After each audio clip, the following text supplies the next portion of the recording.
It's me, SPILLIN.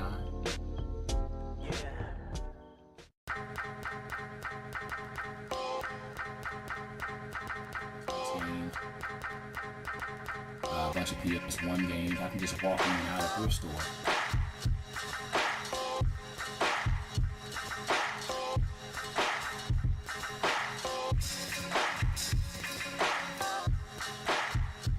Hello gamers, it's me, SPILLIN. It's my show. Glad to be back, and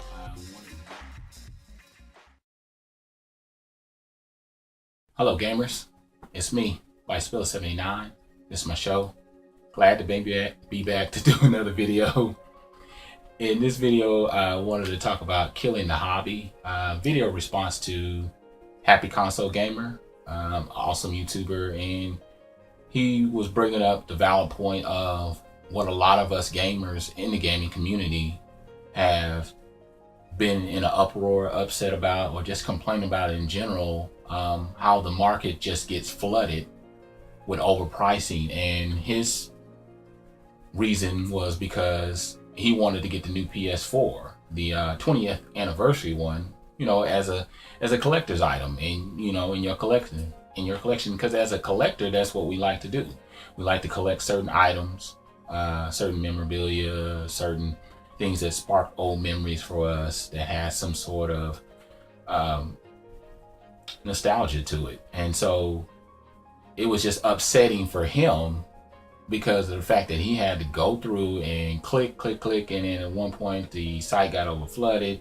And then sure enough, when he turned around not too long or later on to go to eBay, bam, he's seen the PS4s on sale for overly priced. I mean, I've seen some for a couple thousand, I've seen some 5,000, I've seen some even higher than that, and it's just ridiculous. And then the same thing with the Amiibo, the whole new craze, and how Nintendo only made a certain amount. And it was like, is there something kind of in the market with that? Is there some sort of scheme that they're applying so they can drive up the market? And because in its essence, it's not fair for people like myself who are pure collectors who just love video games in its essence. I'm not all about the big hoopla and all that, and you know, making big noise about it. I just love playing games that I never had or once had, loved at one point, and end up selling it all for, you know, now I want it back in my collection, but because of how the market is over flooded, it's hard to attain those items. And it's just a prime example of how, for me, how frustrating it is that I would like to have them, you know, Mega Man 1 through 6 for the NES, and each one has its own price, and it's frustrating to no end to go into a retail store or go on eBay or go on Craigslist and then see this one game price that was made 30 years ago be overly priced for $50, $60, sometimes $100, and don't dare try to get it complete, because if you try to do that, you're going to end up spending $100 to $200. And then in its essence, I'm probably only going to play the game a few times. It's just the pureness of having that. I mean, prime example is when I got Mega Man 1 last year from a good buddy of mine, and he only made me pay $1 because it's just a video game.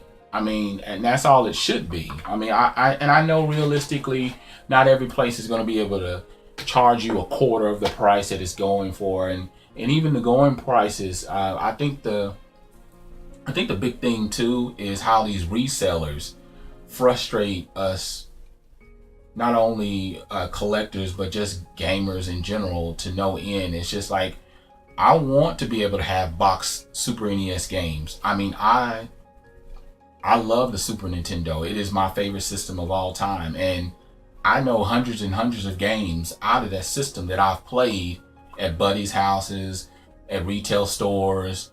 I've even had certain games in my collection at one point, and to obtain those things back, just being able to get the game alone with just loose cartridge is going to cost you. I mean, I have plenty of games that I can name off that I want, but when I walk into these retail stores, they're flooded. I mean, with overpricing, and it's just, it can be a thing that can kill the hobby, you know. And I just circling back to the reason of doing this video, on my personal opinion, it makes you lose the love for the game. It makes you lose the love for collecting, and it makes you just want to take all your collection and just say, you know what, I'm just gonna keep up with the current gen, even though it's garbage right now.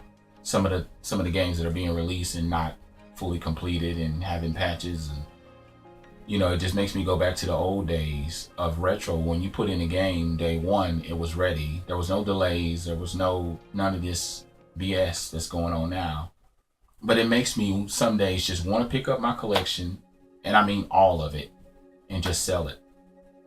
So it's just one of those things that can be frustrating at times. So the resellers, the overpricing, you know, the collector's items where they don't do mass production, but they only do a certain limit, you know, and it's like, it's not fair for everyone else who wants to have those games or who wants to obtain those items.